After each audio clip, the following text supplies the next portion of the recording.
Hello बच्चों, आज हम लोग पढ़ने वाले हैं बीएसटी बिजनेस स्टडी क्लास 12।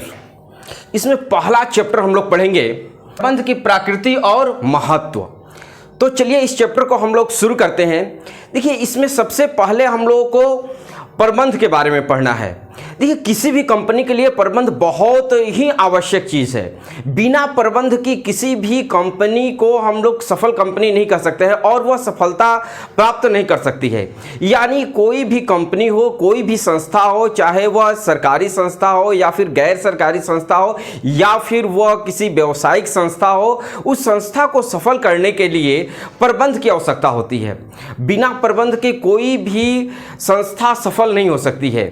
अगर हम लोग बात करें तो जितनी भी बड़ी बड़ी कंपनियां हम लोग देखते हैं, मल्टीनेशनल कंपनी देखते हैं, चाहे वो रिलायंस कंपनी हो, विप्रो कंपनी हो, पेप्सी कंपनी हो या फिर टेस्ला हो, ये सारी कंपनियां जो अपनी सफलता के शिखर पर हैं, वो अपनी सफलता के शिखर पर अपने मैनेजमेंट के कारण है।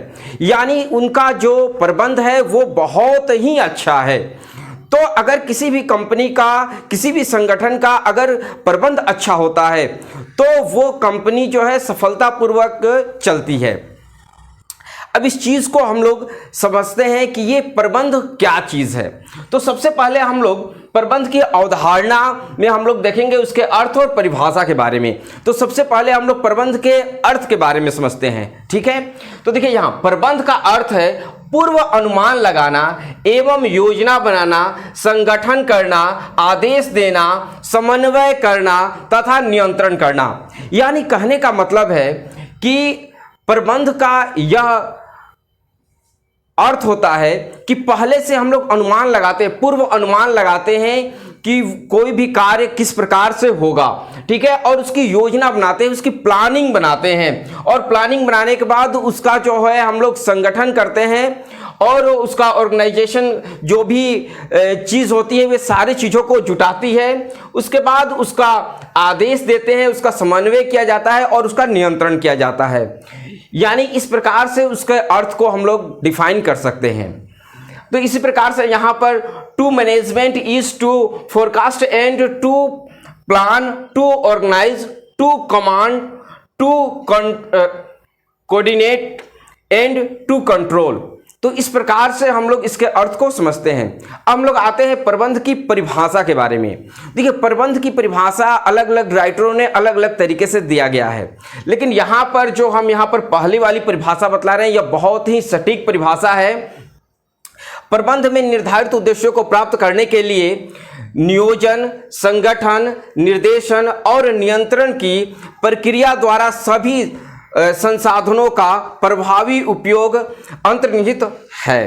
तो देखिए, ये जो है यहाँ पर जो भी हम लोग यहाँ परिभाषा लिखेंगे, मैनेजमेंट की जो परिभाषा लिखेंगे, इस परिभाषा में एक चीज़ हमें ध्यान देना है कि देखिए, जब भी प्रबंध की हम लोग परिभाषा लिखेंगे तो उसमें खासकर नियोजन, संगठन, निर्देशन और नियंत्रण जो है ये प्रक्रिया, इसकी प्रक्रिया जो है वो आनी चाहिए, क्योंकि ये जो है सटीक परिभाषा होती है, ठीक है। इसी प्रकार से अलग अलग राइटरों ने अलग अलग तरीके से परिभाषा को लिखा हुआ है, बतलाया हुआ है, लेकिन ये जो परिभाषा दिया गया है ये बहुत ही सटीक परिभाषा है। इस परिभाषा को अगर हम लोग लिखते हैं एग्जामिनेशन में, यहाँ पर आपको जो भी इंग्लिश मीडियम के बच्चे हैं उनके लिए भी यहाँ पर लिखा गया है, तो वो परिभाषा जो है वो सटीक होती है।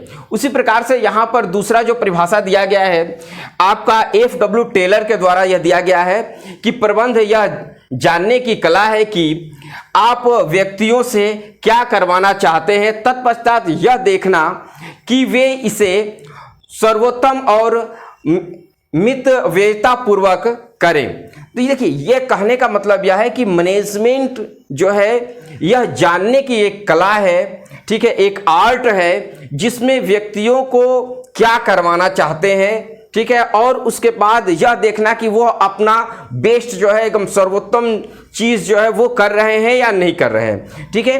तो ये परिभाषा जो है एफ.डब्ल्यू. टेलर के दिए हैं।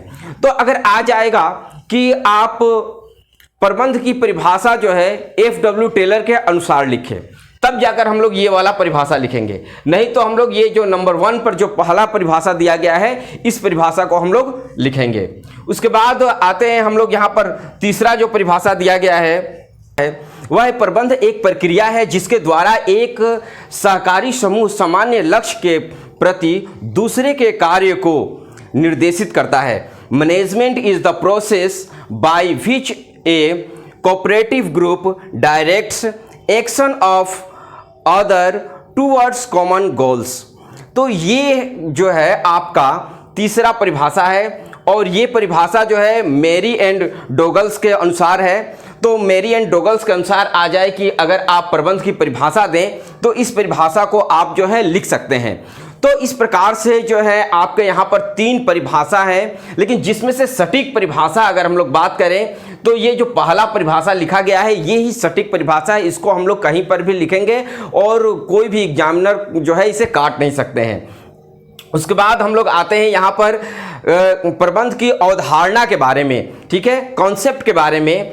तो प्रबंध संगठन के लक्ष्यों के प्राप्त करने के उद्देश्य से संगठन के संसाधनों के नियोजन, संगठन, अभिप्रेरण और नियंत्रण की एक प्रक्रिया है। यानी कहने का मतलब है कि जो प्रबंध है वह संगठन के लक्ष्यों के प्राप्त करने के लिए या प्राप्ति के लिए, यानी जो भी संगठन की कुछ भी लक्ष्य होते हैं उन लक्ष्य को प्राप्त करने के उद्देश्य से संगठन के संसाधनों, संगठन की जो भी संसाधन है उन संसाधनों को जो है यहाँ पर नियोजन किया जाता है, उसका प्लानिंग किया जाता है, संगठन किया जाता है, उसका अभिप्रेरण किया जाता है और उसका नियंत्रण किया जाता है, तब जाकर उसे हम लोग प्रबंधन कहते हैं। तो ये प्रबंधन की अवधारणा है, कंसेप्ट है। तो इस प्रकार से हम लोग ये देखते हैं कि इस चैप्टर में हम लोगों ने प्रबंध के अर्थ को जाना, प्रबंध के परिभाषा को जाना और प्रबंध के